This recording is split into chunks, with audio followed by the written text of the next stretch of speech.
I want to play a short clip here from Mark Lane's movie Rush to Judgment, where he's interviewing Sam Holland. Sam Holland here is talking about what is usually called the headshot. And this clip is revealing of so much. What he says is impossible. He says this shot flipped Kennedy over till he was laying on his stomach. And did you see the effect of the next bullet which struck President Kennedy? I saw the effects of the next bullet that struck the president.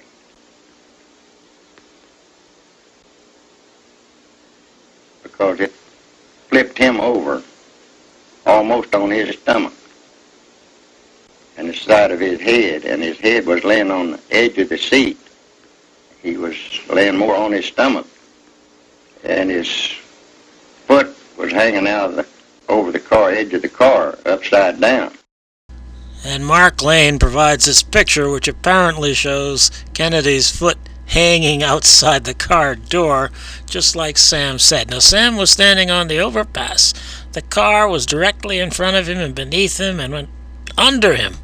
So he had a great view of this. Now, you watch the Zapruder film, obviously JFK is not flipped over by the shot at all. He doesn't go on his stomach at all. His foot does not go over the door. It does not happen on Elm Street. This picture, I don't know exactly where it's taken, but this is on the way to Parkland Hospital, probably near the hospital, and it shows a foot hanging outside the car. What is going on in this interview can only be that Sam Holland is lying in order to support this photograph, which Mark Lane shows, that shows what looks like a foot hanging outside the car door. But it could not possibly have happened the way Sam Holland describes it. Any rational person knows that, and he knows he didn't see that, so he must be lying. And why is he lying? Now, at least two versions of this photo have appeared, and I have them here, the two I'm aware of anyway. The top one is the version that Mark Lane used in his film, and the bottom one is a version that appeared in the Saturday Evening Post. I think it was a week after the assassination that one appeared.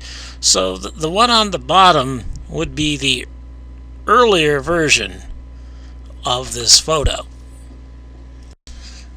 Now, one of the differences between these two versions is the shoe, the foot. The one on the right here, the insert, is from the Mark Lane version, and the one on the left is the Saturday Evening Post version. Obviously, those shoes are two different shoes. That is, they've been drawn in two different ways, or at least the one on the right is obviously drawn in. The other one has had dark blobs added to it and is actually a hand. That's my conclusion. I suggest you study it if you don't agree. So what we have here is a hand that in the earlier version was disguised, I think, inadequately. That is, it doesn't quite look like a shoe if you examine it a little more carefully. It looks like a fist that somebody put some dark blobs on. So the second version, the one that Mark Lane used, has something drawn in there that looks more like a shoe. And you can see the differences there. The heel and the, I don't know what you call it, the sole, the instep, are light on the right, but they're dark on the left. So it's obviously a... Now, in journalism photos, they do touch up things. Maybe someone could explain it away as just a different editor's touch-up. But the way I explain it is that that's really a hand, and the earlier job on the left was an inadequate disguise of that hand, and so it was done again for the one on the right. They want us to think it's a foot. And why do they want us to think it's a foot? Because the conspiracy knows what's going on here. They know that the Secret Service man there, Clint Hill, is touching up the president's head.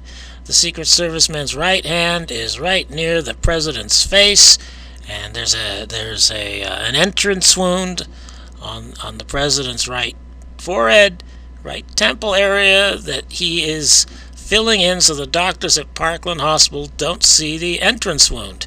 And if we see that that's a hand, then we will know that President Kennedy is pushed back there facing Clint Hill, the Secret Service man. And then we might figure out something's going on here. And they know what's going on, so to them it stands out like a sore thumb. So they want us to think Kennedy is lying on his stomach here, and so they make the hand into a shoe, and voila, Kennedy's on his stomach. So Clint Hill, I don't know what he's supposed to be doing. Maybe we're supposed to think the head, Kennedy's head there, is part of the back seat in the background. But that's not what it is.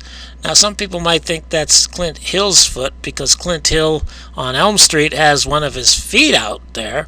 But if that was Clint Hill's foot, it would have to be his left leg because that's a left foot, the way they drew it anyway. And there's no way that could be his left leg. So what that is Kennedy's hand disguised as a foot, so we don't realize that Clint Hill is working on the entrance wound in his face because he was shot from the front. That's what that picture's all about.